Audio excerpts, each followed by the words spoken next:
کہ انسان کے سامنے عملی منصوبہ نہیں ہوتا، فرضی منصوبے ہوتے ہیں، اس کو طلب ہوتے ہیں بھائی یہ فرق سے ہوگا، اگلے سال یوں کریں گے، اس سے اگلے سال سے یہ ہے۔ ایک آپ عملی منصوبے میں میدان میں اترے ہیں، اور اس کا تقاضا ہے کہ آپ نے برانچیں کھولنی، یہ کرنا ہے وہ کرنا ہے، یہ الگ چیز ہے۔ ایک فرضی منصوبہ ہے، یہ تو لازمی بات ہے جب آپ فیکٹری لگائیں گے تو اس فیکٹری کے لیے آپ سوچیں گے اس کو کہاں کا مجھے دینا ہے، کیا چیک کرنا ہے، یہ عملی منصوبہ ہے۔ ایک ہوتا ہے کہ جی بس اگلے سال یہ، اس سے اگلے سال یہ، شیخ چلی ہوگا، شیخ چلی آؤ، شیخ چلی۔ طول العمل جو ہے اس میں بھی انسان کو ایسے کاموں میں بھی اپنے حد تک ہے کہ بھئی یہ ہم اس طرح کریں گے، باقی کہ بعد والے کریں بھائی سر، آپ ایک چیز پر آ کے چلے جائیں، پھر ان خطوط پر بعد والے کام کریں۔ حضور صلی اللہ علیہ وسلم بنیاد رکھ گئے، صحابہ کرام نے انہیں خطوط پر کام کیا، آپ نے نہیں۔ حالانکہ آپ کا وقت آ گیا اب پورے عالم میں کہ منافع سے، پورے عالم سے فائدہ اٹھانے کا، وسلم کا۔ اللہ نے فرمایا اب آپ کی مرضی ہے، میرے پاس آنا ہے، فوراً فرمایا اللہ برفیق الاعلی، اللہ میں نے آپ کو بسا ایک دم، یعنی خوش نہیں تھا اس سے، یہ راحت کے دن آ گئے تھے نا، پورا عالم قدموں میں آ رہا تھا۔ میں فرض برفیق الاعلی صلی اللہ علیہ وسلم، اسی سے آپ اندازہ کر،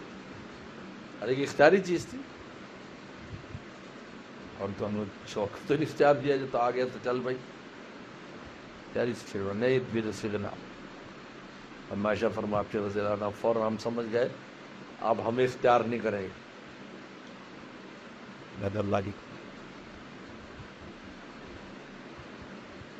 تو جب طول العمل ہوتا ہے اور پھر وقت تو آنا ہے، اس وقت اس کو تکلیف ہوتی ہے، یا یہ کام ہو، یہ ہو،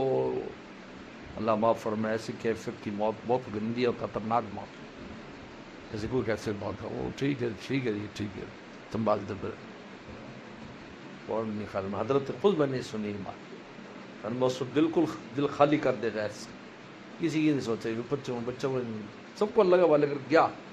تم اپنی زندگی کرو، من حب لقاء اللہ میں چلے جاؤ نا، تم کیوں پیچھے سوچ رہے ہو، ان کو بھی تو اللہ تک نوازیں گے نا، ہے عجیب بات ہے۔ والا نہیں، خصوصی طور پہ یہ مجھے اچھی طرح بات یاد ہے، بڑی باریک بات تھی یہ، فوراً یہ بات سن کہ مجھے اس وقت اگر ایسا ہو جائے، ہوتا ہے انسان میں، حادثاتی دنیا ہے، کہیں کو حادثہ پیش آ رہا ہے، اور میں خالی کر سوچے بھی نہیں، شوق پیدا کرے گا۔ یہ شوق وطن کتاب اسی لیے لکھی گئی تھی نا، کیونکہ وہ اس وقت موتیں آ رہی تھیں، کیونکہ تھانہ بھون اور ہر جگہ پر جو ہے نا وہ قحط اور طاعون کی بیماری آ گئی تھی ہندوستان میں، جس طرح ہمارے یہاں کووڈ آئی ہوتا، تو وہ کتاب پڑھوائی جاتی تھی کہ ہر ایک جب کا آ جائے خوشی خوشی جائے، تاکہ آگے کا مسئلہ اچھا حل ہے۔ پیچھوں والوں کو میں کہوں آپ کیا کر سکتے ہیں، وہ کچھ کر سکتا ہے، لیکن اگر آپ کا اگلا مسئلہ اچھا ہو جائے گا نا تو پچھلوں کے ساتھ بھی اللہ خیر کا معاملہ پڑ گا۔ یہ اللہ اگر جب ایک بندے کو خوش ویلکم کرے، بھائی ویلکم، تو آیا، خوش آمدید ہے، تو اس کے پچھلوں کو ضائع کر دیں، سوال ہی پیدا ہے، سوال ہی پیدا ہے۔ اور یہ پچھلوں کی فکر میں مر رہا ہے، ادھر سے ویلکم نہیں، اور پچھلے بھی برباد ہو گئے، اس لیے کہ وہ کیا کر سکتے، تو رہا ہی نہیں، چلا گیا، تو کیوں ایسی غلطی کرتا ہے؟ اس لیے زندگی میں جب بھی اللہ تعالیٰ عمر دراز کرے سب کی، اور ہمیں اپنے بال بچوں کو اور دوستوں پر اور دین کی خدمت کے لیے سلامت رکھے، لیکن ایک دل میں ایک بات ہونی چاہیے، خوشی خوشی جائے، تو پچھلوں کو بھی کام بنے گا، آپ کو بھی بنے گا۔ اور اگر پیچھے دیکھے گا، ڈاکٹر عبدالعزیز صاحب فرمایا کرتے تھے کہ قدم قدم سوئے مرکز نظر سوئے دنیا. قدم جا رہے ہیں قبر کی طرف, قدم سوئے مرکز نظر سوئے دنیا. اور کدھر دیکھتا ہے, کدھر جا رہا ہے. یہ بات ہے جی, ماشاء اللہ. واضح کر دی, ہر چیز دے دی اور بتا دی.